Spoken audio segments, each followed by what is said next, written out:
Hello and welcome back to Verbal Money. This is the podcast that's not afraid to deal with the big questions, just like was Jon Jones really gone for 3 years just practicing that GOAT impression? It was pretty spot on, I thought.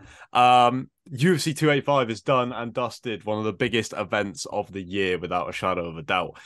So there is a lot to dive into. And as we said last week for the preview, we didn't get a whole lot of time to talk about it, but there was a lot of performances worth talking about on the card itself. So we will break those down for you. Starting with the main event, Jon Jones winning the heavyweight title after 3 years away, submitting Cyril Gane in the first round. Fair to say in our group chat, a lot of us were a little bit disappointed that it ended as fast as it did and that we didn't really get to see a lot of the stuff we'd been talking about with Jon at heavyweight and how he would fare. We didn't really get to see a ton of that. But an impressive submission nonetheless. Steve, how, from that tiny little glimpse of Jon Jones, did he exceed your expectations? Um, it's hard to say because we didn't see a whole lot of striking out of him, which is kind of in his last few fights when he looked, let's say, normal. It was the striking Hmm. in his fight against Reyes, for example. So it's hard to say. It was smart to not try and strike with Silvagan, of course, but look, we've all seen Garn how he lacks in wrestling. We saw the Francis fight kind of exposed him in that regard. So I'm not surprised the fight went the way it did. It did go quicker than I thought. But yeah. What was the original question? Did he exceed your expectations at heavyweight? Probably, yeah. I wasn't expecting a 2 minute finish, so Well, yeah, I guess so. yeah, true. I feel like the the bigger part that a lot of people were talking about afterwards, which is kind of crazy because we've just seen Jon Jones become the heavyweight champion, which for ages was kind of debated and rumored, and now we've actually seen it, and he made it look pretty easy in doing so. But I do think there has to be some questions about Cyril Gane's performance. I know that, like you said, that is the area that we know he isn't the best at, but to lose it that quickly and with that little opposition to Jon Jones was pretty Yeah, surprising. yeah, he did You, nothing. yeah, Yeah, it's like, and I'm going forward a bit here, but one of the fights I saw people talking about next for Silvagan was the return of Tom Aspinall. And as a Tom Aspinall fan, sign me up for that. You know, 100%, hundred yeah, percent for sounds like easy money to be honest. that. And Uh, I was stunned with how Jones manhandled him, and I'll use that word very proudly. He manhandled him. When he just grabbed him and threw him down, I thought, oh my days, man! I know he come in heavier, but no way, no, just mad, flawless. yeah. yeah, I feel like as someone who believed that the version that we saw in his last few fights at light heavyweight wasn't the true Jon Jones and that he could have done a lot better. It wasn't just that he declined that quickly. I feel a little bit, not totally, because it ended very fast, and like I said, he exploited Cyril's like weakest aspect. But I feel a little bit vindicated that the old Jon Jones somewhat still exists, at least a little bit. Obviously, maybe a different story if he had a kickboxing match with him, but he didn't need to. Uh, Jake, were you? How did you feel about the whole thing? Because again, I get caught up in the story of these big fights. So seeing Jon do it and make it look easy, I was just floored by the whole thing. I was blown away, and that doesn't easily happen with me and Jon Jones. Like as everyone was saying here, Jon's last couple of performances weren't the best really, and I figured that Gan would win this fight. I knew that he would probably go to the ground at some point, but I figured Jones has been out for 3 years. He's a lot heavier now. He's not really accustomed to everything. I just feel like it's going to be Gan's night, and the fight was over within 2 minutes. I was blown away that Jones was still as good. Like not even essentially as good as his prime, but even still as good as he was before he left. Now, we didn't see any of his striking, so we don't know how he is on the feet yet. From the little exchanges that we saw, I thought he looked a bit jolty and like not really accustomed to it. But Jones, he said that himself. He said he felt a bit clunky on the feet, you know, and that's bound to happen. So I think he's bad news for the heavyweight division. Yeah, I was blown away, and initially I didn't even see why Gan tapped. I could see that he kind of had that kind of a front choke on, but it's not until I saw the replay from the side that I realized it was actually pretty tight. I was like, "What the fuck? Why did you tap?" But Yeah, they were like that. They after were seeing like that on commentary as well. They didn't see it at first. I think everyone was yeah, feeling the way. yeah, and it like at first I was like, "What the fuck? Why did he tap?" Like I understand he was in danger there, but I didn't think there was any threat. But once I saw it, I was just blown away by how easy Jones made it look. Yeah, just like from a Jones perspective, I hope that the reason behind this is the kind of the heavyweight side of it brings a little bit more fear, and we got urgent Jon Jones who went for a finish as soon as he got it, and he just wrapped up a choke as soon as it was given to him. Corley, as this event, you stayed up for a UFC event. We made a big deal out of it last week, of that this was going to be enough, and then it ends in 2 minutes. I know, I was fuming. I was fucking fuming. I even got the missus to come up. I was like, come on, be Jon Jones, Jon Jones. She's like, oh, okay. 2 minutes, man. Thank God. I won't go on to that fight yet, but there was a really good main card. It was so good. Will I be staying up for the next one? I don't even know who's fighting on the next one. We'll react to that Edwards and later. Usman. Yeah, you don't have to stay up for the next pay-per-view. Wait, no, there's one before that, isn't there? Not a pay-per-view, sorry. No. Oh, yeah. Jan and Marab next week. No, next week. This week. This week, yeah. I'm going to stop up for that one. I'd like it's slightly earlier because of the power slap thing. So yeah. Oh shit, that's on this weekend, isn't it? yeah, the power slap final is this weekend. Oh my god. Power slap is a plague on this podcast. Power slap is a plague. It keeps coming back. Every time we come on, keeps coming back. Power slap's happening. Fuck power slap. Did you read that New York Times article? No. Power. What? Bro, about Dana White and power slap. It was. I'll link it in the group chat in a minute. Heavy stuff. I think I did. It's that leftist media out to destroy Dana White yet again. Dana's coming after the media. He's taking no survivors. Have we heard any more about his documentary on the media yet? Yeah, he reached out to me and asked me why I was such a twat. Yeah. So I think I'm gonna be saying that like it's not fair that I critique him and threaten the lives of his fighters. I did see that our boy Slappy McJesus is back in action. He's on the card. Slappy McJesus is on the card. So maybe we will have to keep up to date with it. On Monday. Oh god. Oh yes. I'm up for that if you are. I don't even know how we can watch it here. Is it going to be on Fight Pass here, do you reckon? Probably. Oh yeah, I guess so. Yeah. I don't even have Fight Pass anymore. What the fuck is Rumble? Like he's just been saying that it's on in all these different places. Like, I don't know what the fuck. Like, what is Rumble? From what I understand about Rumble, which is Nazi like, shit. not very much. It's like a right-wing YouTube. Oh, fucking brilliant! Yeah, that's exactly where Dana White should be showing Power Slap. Like that is actually a very apt choice. To be fair to him, I'm not saying that like everything should be on Rumble, but like if there is going to be something on right-wing YouTube, it probably should be Power Slap. So true. I just remember that I need to be up like super early on Sunday morning, so I didn't even know if I can watch this live. So we're good. Oh, Steve, you've put in too many hours. I mean, I'm the one who was like doing it all for the power slap on this podcast, and I can't even stay up to watch the thing live on the finals. So shocking. We need to stop talking about this. Steve, you can say what you want, but we all know the reason you're not watching is because you don't like Dana White. As we all know. That's why people don't like Power Slap. Of course.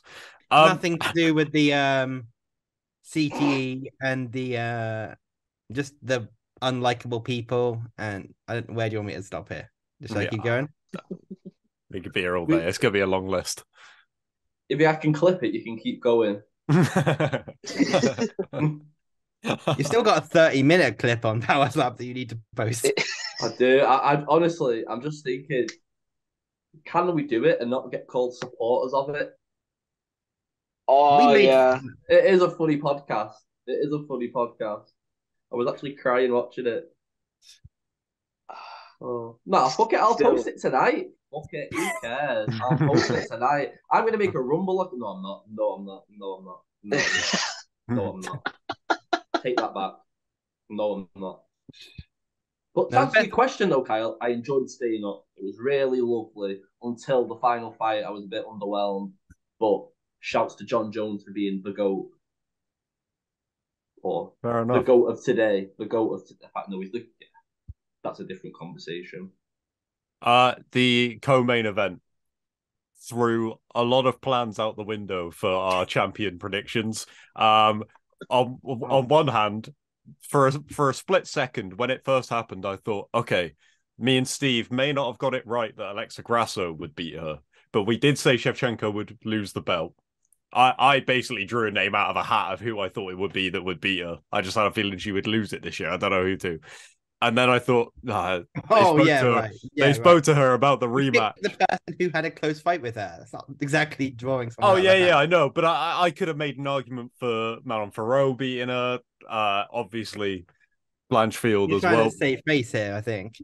But, let's be honest, Steve, it really doesn't matter because as soon as they started speaking to Valentina, I was like, it's going to be Shevchenko Grasso at the end of the year. And Shevchenko's probably going to end the year as champ. Yeah. Could you imagine? It's the best thing that could have happened to me. It's actually the best thing that could have happened to me is that Shevchenko would lose the title because now she can win it back at the end of the year. So there you go. No, it's like the only way both myself or Kyle have a chance now is if Shevchenko pulls out and gets replaced by either Erin Blanchfield or Talia Santos. Mm-hmm. And I'm not convinced that if Shevchenko pulls out, they wouldn't just pull the fight, to be honest, and reschedule it. Unless it's in Mexico. Cinco de Mayo, baby. It's not going to be that soon. No, not that soon, but it would be good if it was.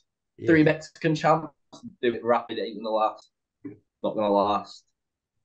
If Shevchenko, if there is anyone deserving of an immediate rematch, it is Shevchenko. She has 7 title defenses. You have to give her shot at least, even if some people find her relatively unpleasant. You know, it's the rules. Yeah, there's no debate for her not getting it. Yeah, 100%. I'm still holding on to hope though. Valentina pulls out. Erin Blanchfield slides in there. And I think Erin beats Alexa too. Yeah, I think so. But no, let's talk about that fight. Alexa looked great. She scared me on the. She scared me on the feet, bro. She was actually so good with her striking and that her grappling. Wee out of nowhere, bro. I thought they were overselling Grasso so hard, during the early parts of the pay-per-view. When Joe Rogan called her one of the best boxers in the UFC, I was like, oh, for fuck's sake, he's on one again. And then by the time the fight actually came around and Grasso was starting to land clean on her, I was like, yeah, she actually is pretty good though. Even if Joe Rogan, is talking out of his hole here, she is actually a pretty good striker. And I would say that she lost the second and third, but she did pretty good in the first. And if she didn't get the finish in the fourth, she definitely won the fourth. So impressive performance, one of the biggest upsets of all time, no doubt. Where would you rank it in terms of all time title fight upsets? Top 10. Definitely top 10. Maybe top 5, maybe. I would say top 5. I would say without top thinking 5. Too deep into it. I'm just trying to think now. Rousey and Holm are one of the biggest in it.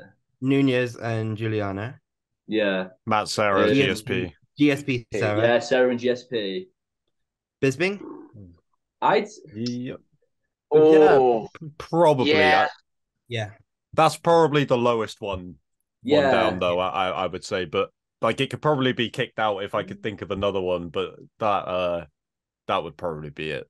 You can make an argument for Leon in terms Yeah, of Leon how the Usman, fight- defo. in terms of like live how the fight was going. You can make an Yeah. argument. For Yeah.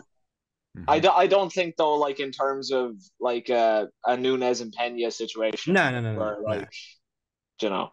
Maybe that you could probably make an argument for TJ Burrell. Yeah, Yeah. definitely you could. That's You it. Maybe- TJ Barrow. 100% could. I feel Burrell like was a beast, man. He was a beast. And I then feel like Cody Weidman? versus Cruz, Weidman? but that feels harsh. Oh yeah, Chris Weidman has to Yeah. be top 5. Oh yeah, forgot about Weidman that is. right now. Why did I forget? I was like, I just set my mind to like the last 4 or 5 years. I didn't remember fucking TJ and Barrow, Silva and White, like the actual dethroning of all like the greatest champs of all time. Light Motion Cejudo doesn't get talked about enough. yeah, I agree The there. second fight, yeah. There's a lot of debate about Cejudo actually winning, though, wasn't there, I remember at the time, but Cejudo's good, yo. Just a bit of a cringy cunt, Yeah. but So Crap, everyone I like it. online seemed to think that Demetrius Johnson won that fight, but I was in the building for that fight and I had Cejudo Oh. winning. I was going to say, I thought Cejudo edged it very slightly, but Yeah. I thought he did. I thought he won as well live, but Yeah. it was close. It was close. Definitely. The thing with the upset on the weekend in the co-main is, for example, if you take the Juliana Pena Amanda Nunes fight, because I know a lot of people comparing those two just because they were so recent, kind of similar title reigns and things like that. But I thought Amanda Nunes looked dreadful in that fight, like a complete, like a really, really bad performance on her perspective. But I thought Valentina Shevchenko looked like Shevchenko this time round. I know that obviously she made a pretty bad mistake and it cost her and she got submitted very fast. But up until that point, I thought this is a standard Shevchenko fight. This doesn't feel like obviously Grasso looked better than a lot of people did, like a lot of people thought she would, including myself. I was like, I didn't just underestimate her. I think I just like I didn't know she could be that good. Like I completely underestimated her. But Shevchenko looked quite good, I thought, for the majority of the fight. I thought this is going to go to a decision. She's going to win comfortably. Yeah. She struggled so much off the back foot, Valentina. You could see her just like she was constantly like on the back foot, sorry. She couldn't get going forward at all. And then when she did, that's when she started getting the takedowns in rounds 2 and 3, won it, and then she just fucked it, didn't she? Bless her. It was a good fight. I didn't see that again though. I don't think Alexa will make. Obviously, she knows the wrestling's where she's got to work on, and that's just where she's going to work on. She seems like a natural boxer, like stood up. So if she works on that takedown, we saw how much Ngannou transformed in the wrestling department when he took it a bit serious. So I've got no questions that she could, obviously, not the same as Ngannou, but rip it up a little bit. Yeah, well, Valentina got the takedown. She got her into crucifix, and I'm like, oh, here we go. Yeah. Yeah. I was getting obviously crucifix is her favorite position. She got even my missus said, "Oh, she's doing the crucifix like always," and I just thought it's so trademark, isn't it? Like so trademark Valentina getting the fucking crucifix and elbow away. Yeah. I was getting so worried at that point because I had Valentina by decision down on my accumulator, and I was like, "Oh, she's in the crucifix now. She's fucked." And I was like, "Oh no, could you not just like wait an extra 3 rounds or something?" But it didn't matter in the end because she lost. So no. Let's talk about that finish though, because did you see the bit? Well, I think she said it in a post-fight interview or in the press conference, one of the two. How she was drilling, taking it back from the spin kick. Really? Yeah. Mad no. Which is, I guess, how she got there so quick. I don't know how long you leave the pay-per-view on for after the fight's finished, but did you see when they were going over the replays after the fight, after the Jones fight, the color of Valentina's skin? Yeah, her face, my days. She looked like a drumstick lolly, didn't she? Fucking red face, white fucking jaw. Ruthless, man. Yeah, that was absolutely crazy. Next fight down, because there's so many performances we got to talk about, so we'll just keep going down the card. Corley, after not knowing that Shavkat was fighting on this card, he goes on to deliver the fight of the night with Jeff Neal. Yeah, he did, baby. Woo! I was really happy for that fight, man. Sorry. Carry on, Kyle. Sorry. I was just going to say the comparisons to Hamzat Chimaev versus Gilbert Burns were were pretty clear throughout this fight. Obviously, slightly different here and there, but it to me, I never felt like Shavkat was that much in danger. It always kind of felt like it was a ticking clock until he either got the finish or just won a pretty clear decision. But what a fight, man. Agreed, man. Shavkat was, I was going to say bon appetit, but that's not what I mean. Magnifique. He was amazing, man. He was so just ruthless, man. He was so ruthless. I hope he got paid violent money, to be fair, for that, because that was a ruthless performance. Hats off to Jeff Neal. My God. I thought the towel was going to get thrown in at one point. I thought there's no way they can let him keep taking this much damage, man. He was getting brutalized. But when he started swinging back and caught him, I was like, my God, it's not over yet. It was flawless. Not flawless. It was just a sick fight. Sick fight. So good. Is he ready for Kamzat, though? I don't know. I really don't know yet. I think the only reason you make that fight now is if Kamzat's going up to middleweight, and you just do it. Just do the fight to do the fight. But if not, you have to wait until it's like a title fight. I just think Kamzat's a bit finer tuned on some areas than Shavkat. Not to say Shavkat's not world class everywhere, because he is a beast. He could easily be a champion. When Leon retires, though, not now. Couldn't beat Leon. But I would like to see that fight. I really would. But not yet. Don't give Shavkat. Don't do it yet. Let him work up. Give Kamzat the fucking money making fights. Let Shavkat build it. Do it when it's right. Don't rush it. I mean, Jeff Neal rocked Shavkat at one point, and Chimaev hits harder than Jeff Neal. Yeah, that's what I was going to say. Like, I saw a lot of people saying that if they fought now, Shavkat would destroy him, and I'd never favor. I don't think it destroyed him. I've never favored Shavkat.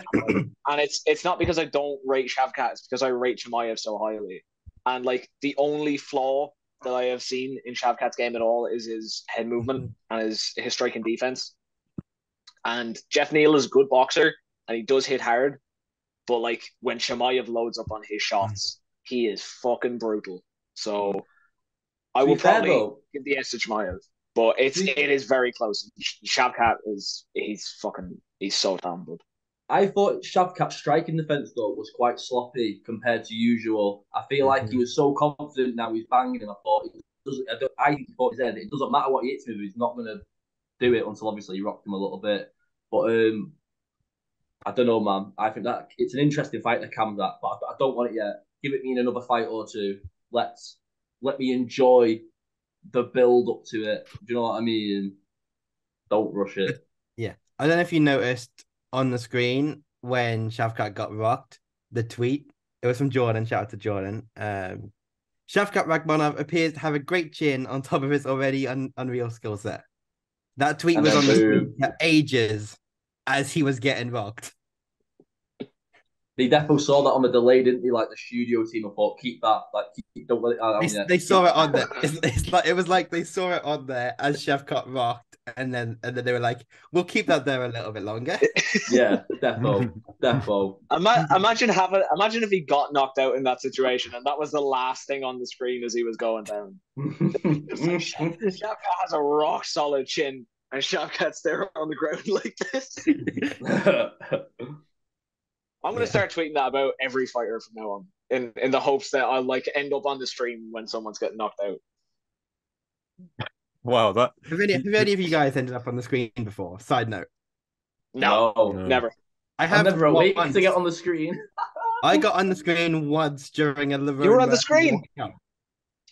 You were on the screen. Holy shit! I got on the screen one time, like ages ago. I don't tweet enough. I don't tweet enough about the prelims to get on there. I only usually the prelims are the way to go. Yeah, I need to start. You know what? 286. I'll be watching the whole fucking thing. Yeah. Right, and I'll be tweeting 3 tweets for every fight. One before, one during, one after. That way, I think it was fucking guaranteed. I think it was when Lerone Murphy fought Amir Khani. Oh yeah. And like during, it was like I tweeted something like Lerone Murphy versus. There was something like dumb, something generic. It was like Lerone Murphy versus Makwan Amikani, banger, and it got on the screen during Lerone Murphy's entrance. We'll defo have a live watcher of UFC 286. We'll sort something for sure. I want to do something, yeah. watch That'll be along. wild. I want to get some guests on. That'd be awesome. Yeah. We'll just get pissed. We'll all We'll get sort something pissed. out. You know, Unprofessional. Just go I in. am willing. I am. I No, know. Jake, you're I, not there's no- allowed. Jake, you are not Jake, allowed you to can't. drink any alcohol ever, ever. You do not have no. I refuse. I refuse, I was Jake. good. I was I gonna will say not get done for child abuse. That is what it's classed as, Jake. It's not happening. It's not happening. Don't worry, I had absolutely no intentions of drinking next week. But I was going to say, even though I've been highly critical of BT and the box office system, if we are going to do something live, I might just go against my own morals and buy it on pay-per-view, just so Oh. just so I'm not halfway through it and I'm like, lads, do any of you have a stream? What do you mean you're 20 minutes ahead of me? What do you mean Edwards is walking out? You know what I mean? So I don't even know if I can buy it because like I'm at uni. I have the BT Sport app. How I watch it on my TV. I don't have like a Skybox here or anything, so I don't even know if I no, can. you can buy it on the BT app. Can you? I'm pretty sure. Yeah, Okay. I've done a lot of research into box office. I've spent about it's 4 years this year that I've spent like giving him shit for. So Okay. I know my way around BT. Or TNT Sports as they're going to be in a couple of weeks or What? whatever. So What? like, BT are changing to TNT Sports in like I don't know when. I said a couple of weeks. It's not a couple of weeks. That's explosive, bro. That was awful. That was Sorry. shit. Dad joke. Get Dad joke. off. Leave me off of it. Leave me off No, of dad joke. they got bought. BT Sport got bought by Warner Brothers. So it's not British Oh. Telecommunications anymore. Nah, BT Sports going to be TNT Sports. That's a bit shit. Oh. Which side note, Kyle, we were like this. Someone asked Tony Khan about that at the scrum last night. I mean, With yeah, WWE being on TNT. Oh, that's just confusing.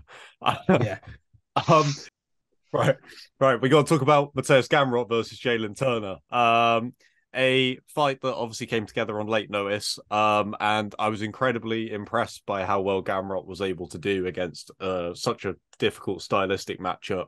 On such short notice, obviously back in the win column for Gamrot. Steve, how do you feel about Gamrot's performance? Because there was points where I thought it was going to start to slip away from him, but he seemed to do enough to pull it back every time. Yeah, I'd agree with that, honestly. He did what he needed to do. That's all there is to say. Wasn't the greatest fight, but he was able to control it when it went down. And he really neutralized what Jalen's good at, which is like using his length. He's got power as well. So it was a dangerous fight for Gamrot to take on short notice, and he did what he needed to do. I don't think there's a whole lot more to it than that. Yeah, I agree. I still think this hasn't hurt Jalen Turner's stock at all because I thought he looked really, really good at points. So he looked good. He was again. against a guy who was a really good guy who's higher ranked than him. He should get another big fight. Definitely. Sure. He was super especially impressive. with the late notice change as well. Gamrot is a pretty different stylistic opponent to Hooker. So I think maybe they could reschedule that Hooker one. That probably works. Yeah, I'd love to see that fight. When we did the preview last week, Corey, I got your take on Bo Nickel. So what did you think of the debut? It was really good. If you didn't need him in the bollocks. When I watched it and I saw him, I thought, fuck me, lad, you're a rum cunt, you. And then when I saw the knee in the balls, I thought, oh, you are going to get taken down if you get kneed in the bollocks. But he was flawless. You need to shut up calling out people, though. That does my head in. Like, it's your first UFC fight. Like, shut up. But I need to shut up because he's clearly going to be like a superstar. So I just need to stop hating on the lad. And yeah, man, he's going to smash it. Yeah. By the letter of the law, the knee to the balls is a foul. But I really don't think that affected the takedown in any way. I think Bo was going to get him down. You do see his hands go in though, like he's hurt from it on the replay. I mean, you can see his face, and like to me, when I watched it live and I saw his reaction, I was like, "That's a reaction to a low blow rather than a good body shot." Picked up. And then when he was on the ground as well, you could have seen his face. He was like looking at the ref to stop. He's still had his hands on his cut. So I was thinking like he's hurt from the blow there. you're not gonna defend the takedown when you don't have your ball still in its bag, will you? Do you know what I mean? I didn't even see it happen live. I had to go on Twitter and I saw like hashtag low bow nickel, and I was like, okay, I was like, that's really clever, or at least it would be if he landed a low blow, but I don't think he did. But I went on and I found the video then, and he hit him so cleanly in the balls. So, yeah, it wasn't gonna like really affect the outcome of the fight. Bo Nickel was still going to No, win by first round submission, but fuck it, you know. it would have probably got another 30 seconds if the foul was called. Let's be honest, but yeah, I love what Mike Chandler said about him: exponential potential, and he got that shit, yo. Word is born, son. Shouts to Raekwon the chef. The I didn't know Michael Chandler said that, but now I'm enlightened. there you go. The final prelim featuring Cody Garbrandt. A strange fight, but as someone who is quite a big Cody Garbrandt fan, a win that he really needed, and a performance that I wasn't even sure if he had in him at this point. It's hard to imagine him not just brawling with everyone that he fights, but a really like measured performance. Not a very great fight to watch, but like I said, as a Garbrandt fan, I was happy for him to get the win. Yeah, I'm a big Garbrandt fan as well, and to me, it was Garbrandt, like new coach as well. Obviously, did they say feeling the pressure, needing the win, doing anything to get the win, and Trevin Jones. The best way to describe him is just like he froze. He was like, it was almost like he was in awe of being in there with a former champion and just didn't do a lot with it.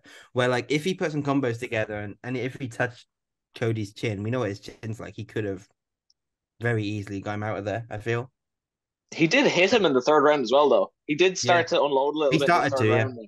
Yeah, and like he got a reaction out of Cody, but like he did his best fucking William Knight impression. So, boy, you can't win. You can't win the fight like that. So, yeah, like I'm happy to see Cody win. I'm not a really big Cody fan, but I just wanted to see him get this one. But kind of like a stale performance. So like, yeah. it was still a good win, but it was just kind of like, you know, it's not like when he knocked out a Sun Tzu. Do you know what I mean? Because that was a spectacular finish over a decently ranked opponent who has like respect from the fans, and you know, this is Trevin Jones. Yeah, well said. Derek Brunson and Dricus du Plessis producing one of the strangest fights I have ever watched. I remember These listening goofy to. motherfuckers. They're so goofy. It seems to be a trend with Dricus du Plessis at this point. I mean, it's also a trend with Derek Brunson. Yeah, But not at this point, for years. Like, yeah. I still remember one of my favorite fights to watch is the Whitaker one because it's just insanity. The amount of times I want to shout. Like that. The amount of times I want to shout at my TV, "What are you doing, Derek Brunson?" And then you add him in a cage with Dricus du Plessis, and it's like the Spider-Man meme where they're pointing at each other. Like, who is now going to do something mental? It was like watching a car crash, and I kind of loved it. I don't know how you guys felt. Yeah, exactly that. Yeah. It was just, it's so funny to watch because I was giving out last week about how low down this fight was on the card, and I was like, this is number 5 versus number 10 at middleweight. These are high level guys, and they deserve the respect of being on the main card. And I watched that fight, and I was like, wow, I've never seen 2 highly ranked guys fight so shit in my whole life.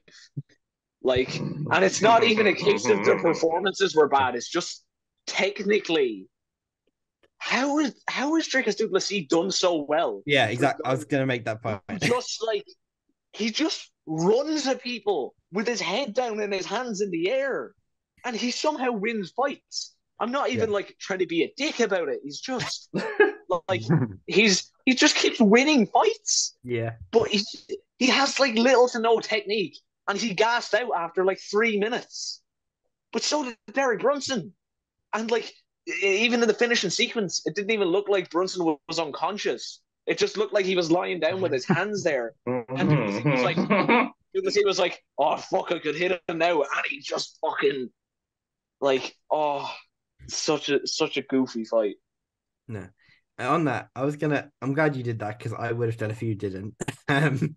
Is Dricus Du Plessis like the worst, like decently ranked prospect in UFC history? He very well might be. It's He in very terms of well like might be. being a technical fighter.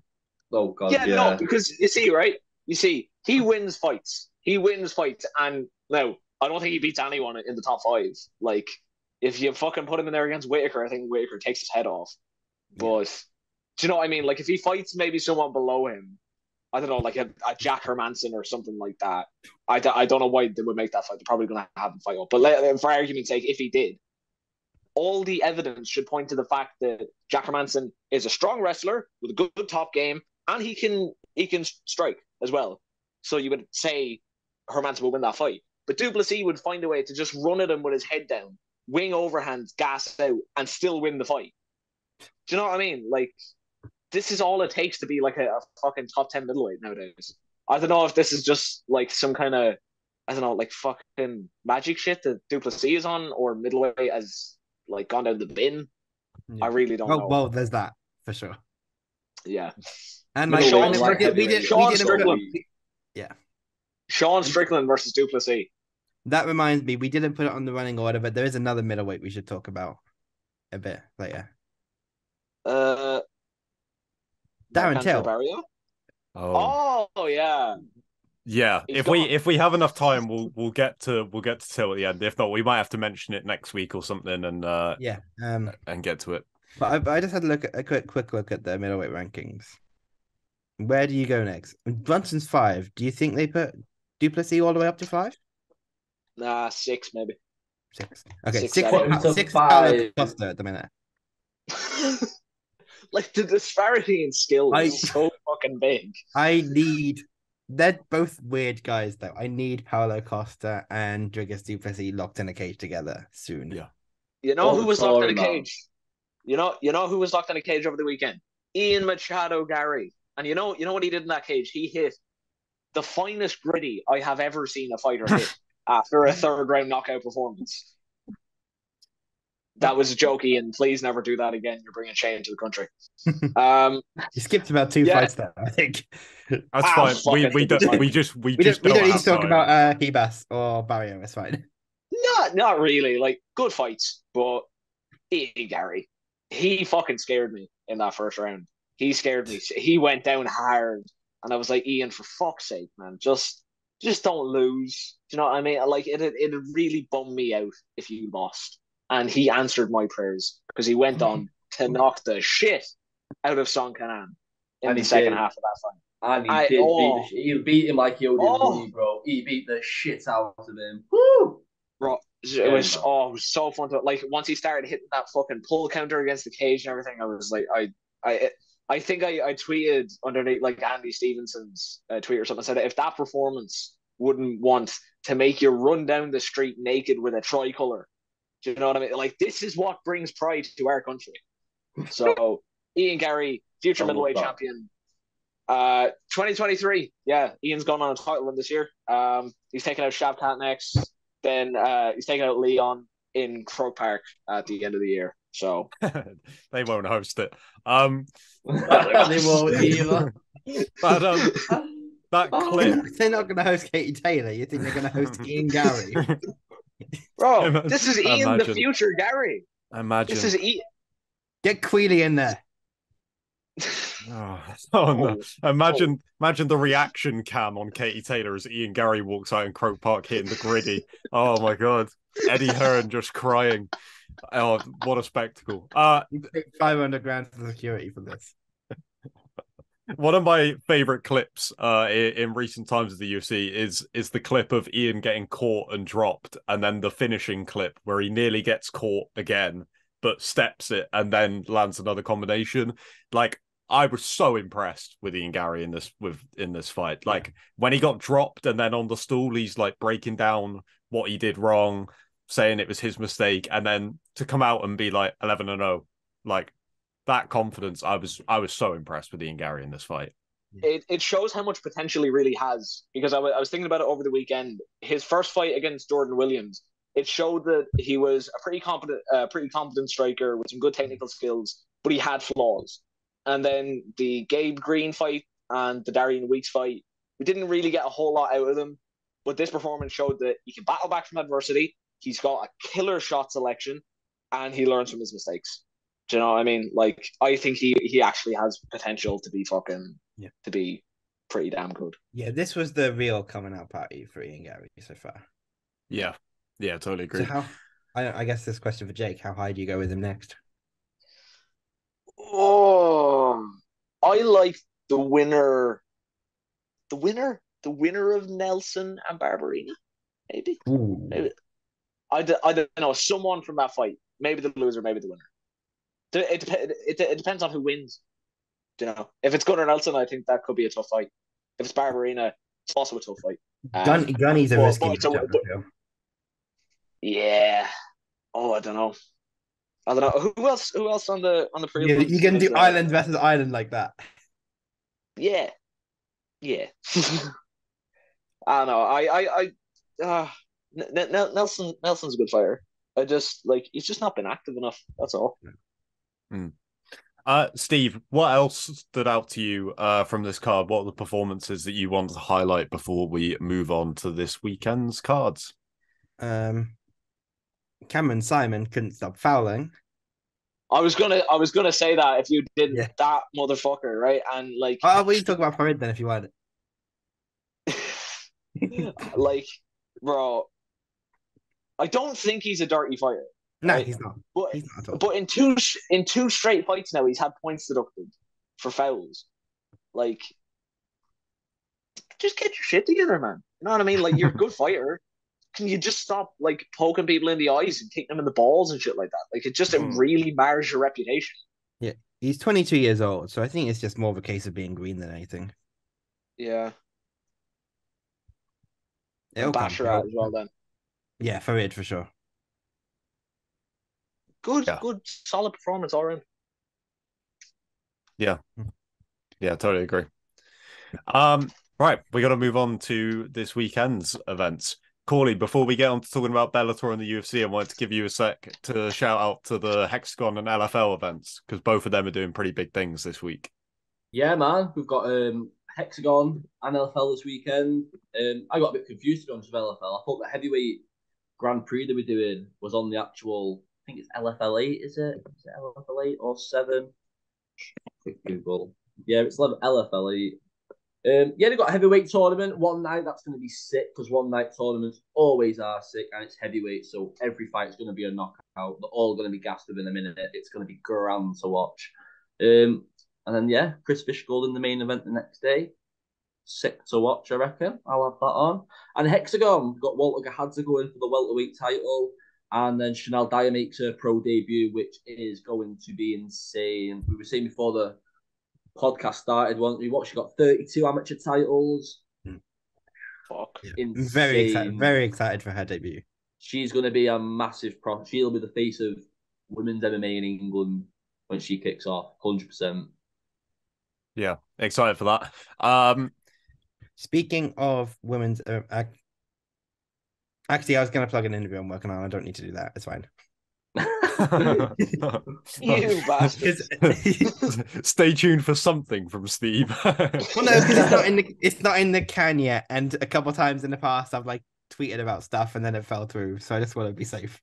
That is the biggest fucking bummer ever, though. Because I've tweeted about interviews that have just never happened. Yeah, so right. Yeah. But no, okay. I should have an interview with a female English MMA fighter with a big fight coming up. Whenever Corley uploads it, basically. It's happening Friday, so. Wait, this Friday? I'm doing an interview this Friday, yeah. I thought you meant the fight was this Friday. I thought you haven't sent me anything, Steve. What are we doing? Nah. I'll tell you later. We got to talk about Bellator 292, which goes down on March 10th. Huge event for Bellator kicking off their lightweight Grand Prix, which is I really enjoy Bellator's tournaments. I feel like they don't always work out the way I want them to, but the one I'm trying to think what weight class it is now. It's completely gone from my head. Is it bantamweight? The one that's wrapping up Most, soon? Yeah. Yeah, they've yeah. just done the With bantamweight. Stotts and Mix. Patchy and Stocks. Yeah, and this lightweight one looks really good. Like the people they've got in it, shaping up to be another really good tournament for Bellator. And obviously, it kicks off this weekend with Usman Nurmagomedov, the champion, facing Benson Henderson, which I'm pretty excited for. Where are you guys at with this Bellator lightweight tournament? Because at this, you're not going to expect me to say this, but I think it might have gone a little bit under the radar, unlike Bellator. Hmm. Well, I'm just looking through it now because I didn't have a clue it was happening this weekend.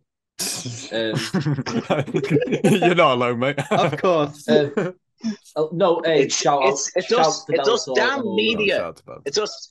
It's us damn media not promoting Bellator like Josh Thompson said. Yeah, fuck Josh Thompson. But I massively He's rate going to see Bellator this at the clip and have moment. fun with it.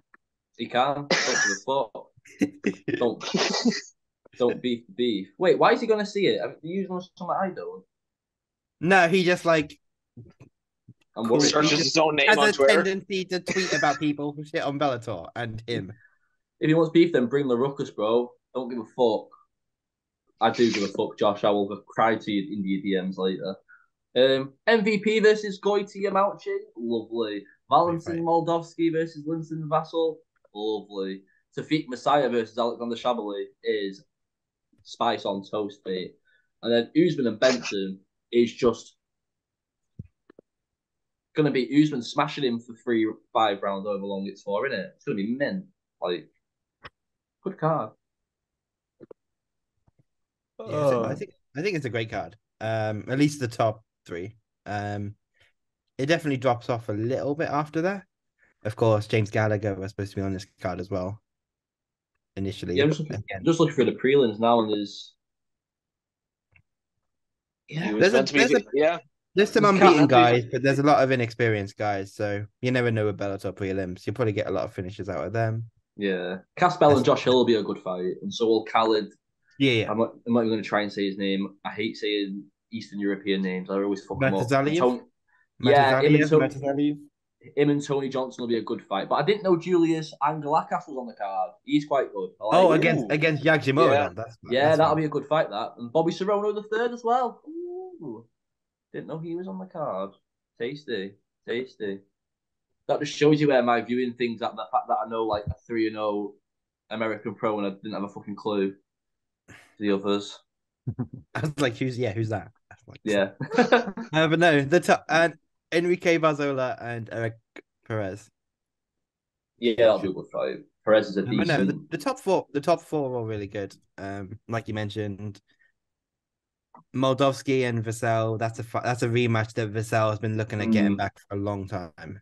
So, and I hope he gets that win, bro. I really hope he gets it now. Vassell's the man.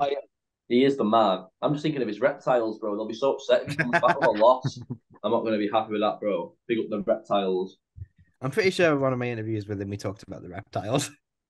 He did with Kyle as well. He did with Kyle. Yeah. I mean, I went out of my way to ask him about the reptiles. I was like, that's mad. Like, and the story behind it is ridiculous as well. I've interviewed him a couple of times. He's such a nice guy, isn't he, Kyle? Yeah, for sure. Like, to get a win here after his last loss was against Moldovsky, so to get the win back and then go on to fight Ryan Bader would be such a great thing for him, especially when he was going to hang up the gloves when he was fighting at light heavy. So to get this career resurgence and it lead to a title shot against Bader would just be a phenomenal kind of final chapter if he does end up kind of calling it quits in a few years. But yeah, hope so. And obviously MVP back, there's always going to be interest in that. This is a great matchup as well. Yeah, it's a good match. Submission leader in Bellator history, knocked out Neyman Gracie in his last fight. Technically it tends to be like if Goiti gets him down, it's going to be a problem for MVP. But on the feet, MVP, you never know what fighting MVP does to someone. He could completely psych Goiti out. But if Goiti gets it down, it's going to be a tricky one. I do think Gallagher and Higo would have been a good fight to have on this card. It's unfortunate that it fell through. But now Brian Moore is looking for that Higo fight. Cheap plug. I interviewed Brian Moore backstage Bellator 291 Dublin. It's on vmtv.co.uk. Go watch it. Conor McGregor liked it, so it must be good. It must be good. There you go. Man. Right, let's talk about the UFC fight night, and then we'll get out of here. Fight night this weekend: Petr Yan versus Merab Dvalishvili in the main event, which is such an odd matchup from the point of Petr Yan, I think, because if you'd asked me a year ago, would Petr Yan beat Merab, I would have told you 100% yes. And now I just don't know. Like, I really don't know where Petr Yan is at. To me, I still, like, in my head, I'm like, he's one of the best fighters on the planet, I think. But the results have just not gone his way lately. Do you guys feel the same way as me, where I'm like, I really don't. I'm really split on this fight. It's make or break this fight, to be fair, I think, for him. If he doesn't get the win here, he's going to have to go and hopefully not sit on the sideline. He's going to have a think about what he's doing next. Because what's that? What is it? 3 in a row if he loses this next one? Yeah. Got to be doing something about it. Yeah. It's such a weird fight because 4-5 if you include the knee. Yeah. Not a great look. like we all know how good Yan is. Yeah. But he's just in his last 2, he's just fallen shy of winning. And even if you did give him the nod over O'Malley still did pretty good in that fight. And Merab and O'Malley are miles apart in terms of their styles. But Aljo gave Yan trouble in the wrestling department. Merab is Aljo's main training partner. He is a fucking, he's a little wrestling cardio machine. So I honestly don't know. My head is telling me that Yan should win this, but maybe he does, maybe he doesn't. Yeah, agreed. I actually feel like this fight night is like one of the better ones that we've had in recent times. I feel like if it wasn't for the fact that we have to rush it to some extent, there's a decent amount of stuff that we could get stuck into here. What stuff? I'm assuming you guys have got the card pulled up, so I apologize for putting you on the spot if you don't. But what fights are you guys kind of picking out as the ones that you want to tune in for? Volkov and Romanov. Two very different fights. Two very different fights there, Steve. Yeah, you don't have to say them at the same time. Volkov and Romanov is the common event at heavyweight number 8 versus number 13. Odd bit of matchmaking here, considering the fact that Romanov, he lost his last fight, right? He lost to Tybura. He lost to the number 10 guy in the world and is now being rewarded by getting the number 8 guy in the world. It's a bit strange. Volkov, you know what? Despite the fact that he can't really get a win over the top guys, he's still hanging in there and he still beats everyone below his rank. With the exception of Tom Aspinall, because Tom Aspinall is fucking brilliant. But yeah, I like watching Volkov fight. I like watching Romanov fight. I think it could be a normal heavyweight fight. That means it's going to be shit, or could be surprisingly entertaining. I'm excited to see. Yeah, agreed. I have 4 words for you, or 5. Victor Henry and Tony Gravely. Yes. I'm gonna go fight that. I'm gonna go fight. So excited to see Victor Henry back. It's been a while since that debut. I know, he's good, man. He's a good little scrapper. Yeah, I'm looking forward to that. Main will be spicy. I was kind of... Sorry, go on, Steve. No, what were you going to say? I was kind of excited for Krylov, but I don't know what's happening at the moment. I'm just not feeling his vibe at the minute. Do you know what I mean? I'm excited to see it, kind of, because okay, not really, but it's a nice addition to the character. It's a good fight, but I feel like I'm well over it now. Even though it was only last week when it happened, 2 weeks ago, I'm just so over it. Yeah. But I think Krylov is a swell guy, and I wish him nothing but the best this week. I hope he goes in. I hope he has a great time. I hope he has I hope he has a blast in there, and I hope he gets a nice 50K bonus. I hope that his family treat him well. I hope the Span says nice things about him. I have Krylov on my mind this week. I love that, G. I love that you've been nice to a fighter instead of threatening to slice the throat with a Stanley knife or go and kick the door down. Accusation. That is an accusation, and I will not stand for it. I mean, you said it. Steve, Steve, that is an accusation, and I will not stand for it. Um, I could not imagine being your Jonathan teacher. I'd just be like, okay. Fucking hell. I nearly choked to death on my own fucking cough then. Sorry, boy. Yeah, it's a good. Sorry. No, go on, Steve. I was going to say it's a good card, and Saeed's on Yeah, it. Is what I was Saeed actually gonna say, Nurmagomedov yeah. and Jonathan Martinez is fun. Like I mentioned a minute ago, Sun Sao and Davy Grant. Oh, That's a Is great that on card. this Davy card? Grant's, Yeah. Davy Grant's so good. Beautiful, He's man. so fun to watch. He is such an hard man as well, isn't he? Like when he goes in, he's like Yeah, so good, man. I need to get a bit more he's a technical proper with my fucking words. like no, but that's how you describe Davy Grant. Like he is like a proper fucking like hard headed bastard. Do you know what I mean? Yeah. Yeah. Lipsky and Aldrich is a good fight. Lipsky's always fun to watch. Yeah. That's a big fight. That's a big fight. She's under a lot of pressure in this one. Tyson Nam and Bruno Silva, that should be a good fight. That shouldn't be on the prelims. You know what I mean? Like I was going to say the prelims are quite good, to be honest. I was looking and I thought, do you know what? I don't mind them prelims. They're quite good. Carlson Harris and Abubakar Nurmagomedov, that's a good fight as well. No, when I first looked at this card, I was like, oh, it was a bit of a one fight show. Looking a bit deeper, now it's a good card. Yeah, and it starts a bit earlier for us as well. So I can safely say I will be watching this card. But it's a shame it's overshadowed by Power Slap on the Rumble. The real main event. Don't tune in, but if you'd like to, it starts just after the event. Just because we've, taken a bit of money off Power Slap there. The Wolf versus Darius the Destroyer. Who doesn't want to see that? Me. Yeah, and me. I'm taking a stand. I'm taking a stand against all your shenanigans, Steve. Will I'm not the one. Will Dana White join the league at some point? And he's got the practice. He may as well actually take a good punt at it, hasn't he? Okay, but like if we're judging his domestic battery of his wife by power if we're judging that by like power slap rules, would that not be a foul because he didn't like do the wind up? He didn't tell the barman like how many wind ups he was getting. You tell the barman. You have to do that. But you have to tell the ref and tell the opponent how many you're doing. What? Yeah, look, he didn't do that. You have to like tell.